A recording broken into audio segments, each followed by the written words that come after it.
Hey, what's going on, everybody? So today, for once, I won't be doing a quick review. This will be in-depth review of Kiryu, or Mechagodzilla 3 from the movie Godzilla against Mechagodzilla Final Battle version. So I've had this guy for a couple of years, and I have both versions, actually, the Godzilla against Mechagodzilla and Tokyo SOS. So I will be doing both of them. This will be part 1, and part 2 is literally just the upgrade version, as I'll say. So to start off, looking at the box is pretty nice. It's just simple SH Monsterarts beauty. I love it. I love this cover. I'm not a fan of the scratches, but it's whatever. First side, it's just another picture of him with more slashes, title, name, everything again. The back is where all the fun is. We get to see the full model with everything that comes with, pretty much everything that comes with on the left side. And everything else, we get the comparison to the 2004 Godzilla, which I do have. I'll review that later. Then we get to see everything else that's inside, including the freeze ray, backpack, arm cannons, the separate chest, and separate arm, and the included base, which is pretty nice. Then the left side of the box is just the title, and then the top of the box is kind of the same thing. Bottom, legalese, and another photo. Heck yeah. As a first impression of this guy when I was, I think, 9, 10, I instantly fell in love. I love the Mechagodzilla series. I love the first one just because he obliterated Godzilla and everything around him. The second one was big, chunky. Then you had the real typical Godzilla stuff going on. Then this one, he freaking suplexed Godzilla like it was nothing. And then as soon as they showed him rage, that just set my love for Kiryu on fire. And ever since, Kiryu has been my favorite. And I can see why this guy is so hard to find, because man, is it worth it. We're going to get in depth into pretty much every part of this guy, starting off with the head. For the head, I love it. I don't know why, but I just love this thinner, not overly muscular, but narrow nose of Godzilla. And I especially love how with the head, or with the mouth, excuse me, they added yellow colored bone teeth. As soon as I saw that, I was like, oh, I gotta get this. I got to. And then how they added laser cannons inside the mouth. That was definitely a bonus. Something that I never thought that they would do. But then again, this is SH Monsterarts. I absolutely love these guys.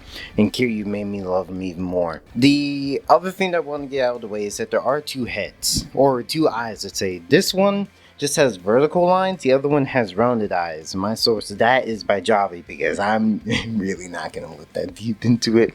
I love this guy, but I leave him like this in this pose with the stuff on. For the side view, it is also very, as it should be, Godzilla-esque.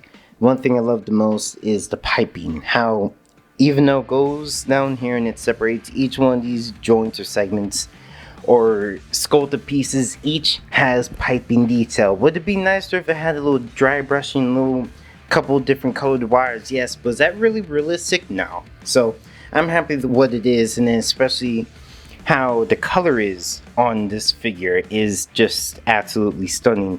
From the red on the eyes to the yellow clear plastic, and then to the black arrows on the side of the cheek, and then to the pointed little angles. Like, these little things matter to people like me. When we had the $20 action figures that you can buy at Walmart, Walgreens, CVS, I thought that, man, toys can't get any better than this, especially Godzilla, and SH Monsterarts proved me wrong yet again. And one thing I do want to note is that with these wires, especially when you're swapping up the head on the second version, or just on this one, if you tilt it too much, which I'll get more in depth with on the articulation, wires can't pop out.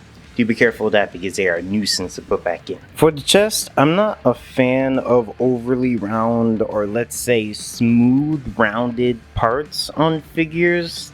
But that's just because I like sharp pointy things. But the purpose for it makes me be fine with it, as it does have the freeze laser ray. I'm sorry, I don't know the name of it. Let's just call it the freeze cannon in its chest, and how it opens up, and the purpose of it makes it like, oh, okay, that's actually pretty cool.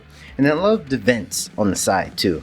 And I don't know if you can see, but there is shading One other little thing that I love about Kiryu is also the little pipe that goes from the clavicle shoulder area to the back, which is like the whole fuel line, the fuel pipe for the back engines. Those are nice. The other thing I gotta give props for is how this hard, smooth armor gently transitions into the arm socket and then to a very sharp, straight, pointed back with amazing details and just gently shading.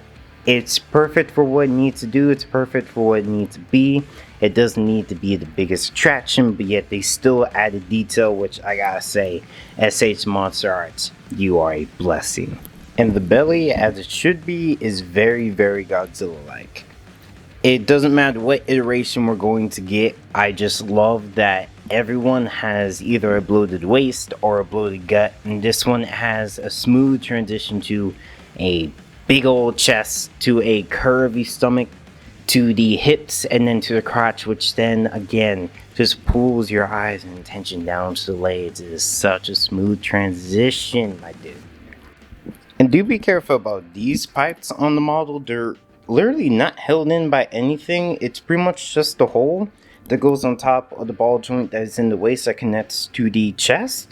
So do you know that when you're posing it or when you're moving it, this will jiggle and can hamper posability a little bit side to side, but it's not the biggest problem. And for the arms, I love the gentle, smooth, rounded shoulders and how they somehow pull my eyes down to the bicep, and then the bicep smooths into the elbow, and then the elbow smooths into the wrist, forearm, and hand. And yeah, I did take these out because they are literally like maybe an inch. And as I keep on taking it out and putting in the arm cannons, I just didn't want to lose them.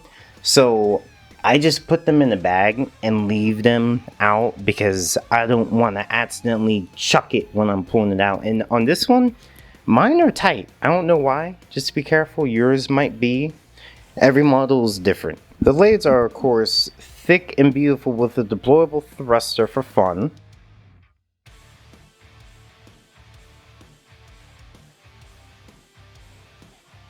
And with the thrusters as a nice little pipe at the top with more mechanical rubber like detail, body glove detail, running down all the way to the shin, as you can see right there. And then it kind of transfers into the foot with it being just literally a hunk of metal or pieces of metal just to support the weight of Mecha G. The back is also a favorite part because other than just the dorsal fins, it's shockingly smooth.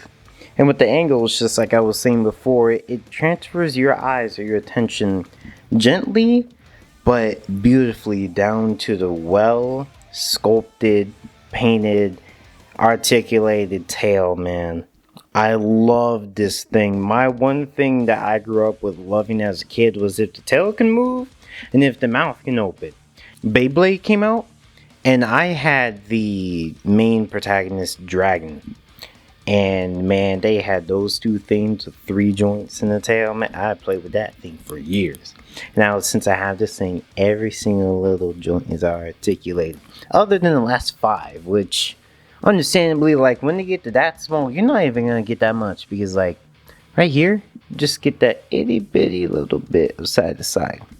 But now, let's get into articulation for the rest of the figure. Starting at the head, it can go up this much if you just use the first joint. For a lot of this in the neck, you're going to have to use the second and third joint to get as much as it can. And then for it to look down, that's on the first and second. Then the third, you can get the deactivate pose after when on the rampage. It does have a little side to side or tilt. I would say not really little, actually quite a lot for this figure. And the mouth does open, as showed before. Nothing inside moves, the mazers don't move, there is no beam effect that comes with it. Like, if they had King Ghidorah's beam effects, that would be cool. I don't know why they didn't make a set for that, but that's just them. For the chest and waist, there's not really much to talk about because there's really only a ball joint up here. And down here, it is kind of a dumbbell where it can swing, but because this whole waist piece is literally just a giant hunk of plastic that's meant to hold the legs and provide the traction for the thighs, it doesn't really have much. So going down, it can actually go pretty nicely. And there is a little bit of armor separation. Just beware, like I said before, this is very loose. It is really attached to nothing. So do know, like I said with articulation, you have to push it in a little bit, in and up, to get the full back. I'm trying not to go too far because my guy's tail loves to come off and I'm using them to keep his balance. So back you can go that much. Side to side, I gotta say, is actually pretty great. So again, there's a dumbbell that you get one up here, you pull it a little bit more, and then you get all the way to that side. And then you pull it a little bit more, and gently get to that side. Do be careful that if you push down too much, the chest comes off. And my chest is very, very loose. So no matter what I do, I could glue it or I could strengthen the parts, but I'm not going to do that. I spent 200 bucks on this dude. Like heck, I'm going to modify him. Then for the arms, they do swing back and forth very nicely. There is a nice butterfly joint like I was saying before, and there is detail on the inner side, or let's say the shoulder joint, shoulder clavicle. That is nice. Happy that they did it. Going up, he doesn't really have that much. Going down, yeah, it reveals more of the detail, but it really shine. I shouldn't really say shine, but it does its best when you use the shoulder as well, rather than just the single butterfly joint. It can do a full 360. Do know that because of the way that the chest is made, it's concave, so work with it, not against it, and do know that paint can be chipped. And does it look the worst? No. But does it look the best? No. You'll definitely notice it. And I'll show you that on my other Kiryu figure. So for the arm bend, it can go... I'm trying to be real careful with this. That was tight. You can go down that far. It can go up as 2 joints, so you have to work with it. It can go 90. Pretty much perfect, kinda, but still good enough. And then you have 2 ball joints. You have one at the bicep and one at the forearm. So the bicep, you can do a full 360 with it. I'm pretty sure it's a dumbbell again, or a ball and socket. So you get real nice articulation there. And then you have the same thing in the forearm, believe it or not, if I can lock it in. But because of the side clamps or just the sides of the elbow, you don't really get that much. Or it's just up and down. Maybe. I feel a ball joint in there, but I can't twist it that much. And then the hand is, with mine, I had to pull it out a little bit. I don't know why. But it does swivel. And then whichever way you adjust the ball joint, the hand will be able to move in that direction. That's very nice. And it doesn't come with any separate hands. And then for the legs, I gotta say this is probably the worst part of the kit. The figure, as going forward and back, it can really only do that much. It can move back more, which is very nice. Forward, it just be careful. The wire, it does go pretty nicely, but curves, in more than not. So be careful with that as well. Out. Not really. That's fine. I'm not really, he's more of a statue to me, posable statue, which I'm happy with. The knee is perfect. It's just what you need. Nothing more. Especially monsters like these in real life, they can't be doing the splits. They can't be ankle to butt. You get a little articulation up and down, and then the best part of the legs is the foot. It's on the lever ball joint system where lever pops out, ball joint, you can move around the foot. Definitely, if the legs are more opposable, you can get almost any pose, any direction you want. You just have to work with it. That's it, and it does have real nice detail on the bottom. Now, I was saying before, the thrusters do move, so you just have to use the ball joint and the peg in there to, if you don't want to move side to side, you can get up and down, left to right, whatever. And it'll be fine, just do be careful. Mine isn't the strongest, so I'm not really going to mess with it. And then with the tail, the beautiful tail. Every segment is a ball joint. So going up, it can get to, without pushing it and straightening everything out, it can get to there. Which, is it the best? No, but, it's whatever. I'm happy that we get posability at all with this. And then do be careful with this, just to pop it out, as I haven't moved this guy in a while. That's why it's creaking side to side. It goes there, which is still really nice. And then my favorite part is how it can go under and strike the pose from the poster. Man, look at that. Isn't that just amazing? And it can go even further, but I'm not going to spend the 2 minutes it takes to torque and turn each and every single little ball joint. This is everything else that Mecha-G comes with. So it comes with a damaged chest, which does have a opening side. Very nice. Then a damaged arm, which it doesn't really, it has detail, let's say, but no highlights to really let you see the detail. Like if you get it under the right light, yeah, you can see it, but if it's not, like if it's just here, it's a meh.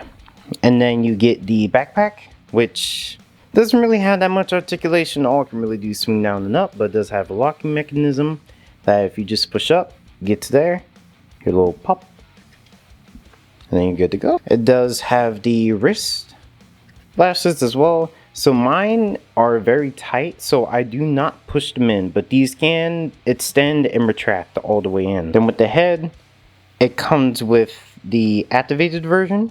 And like I was saying before, with the two differences between the other eyes and ones that are included directly on the figure is one has curved lines behind the eyes and the other one has straight ones. This one has none. So no matter what you are privy to, this one is just eyes. And also comes with 2 blades, very nicely detailed. Nice curve, nice actual knife edge with little serrations. And they plug in like so. If my camera will focus, there we go. And looks pretty nice. Last 2 things that it comes with, or 3 things technically, is a freeze effect part. The top does come off, but this thing is heavy and mine is tight on there. I don't know why everything on my guy is either tight or loose. I've never had this problem with SH Monsterarts before, but then again I've had it for years, so I'm just trying not to break anything. And then it comes with a little stand. Do know that if you really want this stand to hold onto that thing, you might need to tighten it, hence might, because this base is just, it's thin, flat, clear plastic. You can plug it into any of these 3 holes. And I totally forgot, but here's what he looks like with his chest open and the included freeze effect. It has nice inner detailing, very nice. It's very simple, but it gets the job done. And they enhanced it on the SOS version. Then with the freeze effects, the stand actually does hold it up pretty well. My stand, the screws in there are tight, like it was kind of grinding in there, so I won't move it around too much, but it holds up the effect pretty nicely. If yours is loose, you can possibly contact them to get another one. I don't know, they seem very nice about this stuff, but if mine can hold it, I'm pretty sure yours will be able to as well. This is what Kiryu looks like all armed up. So the biggest thing that I have to say be careful about is the dorsal fins. So with this one, or the lower 2 back ones, or upper back ones I should say, they are at an angle. So do know that when you're taking them out or putting them back in, pay attention to that. And do not force them in. They should just slide in. I don't want to say I almost broke it, but definitely might have scratched the paint a little bit near the exit points, so do be careful of that. Kind of hides it / masks it for me, so I can deal with it. Like, the one thing I really wish they had is just his mouth mazer. I gotta say, this kit is amazing. I would say out of the 5, I'll give it a 4.5. It's just the only problems I have are the loose joints and the occasional paint scraping or little things, but I think that's just me. And I would highly recommend this if you can buy it. I got this years ago on, I think, Amazon or eBay. Both of them are like $500, $600, which I'm pretty sure they're more expensive now, but they are worth it. They are worth it. And I think I gypped myself because I saw on other sites they aren't $300 a piece, but it was worth it. I hope you guys have a nice day. Thank you guys for watching. I will do the SOS review later on, and then I will do the 2004 version as well. God bless. Have a nice day. Peace.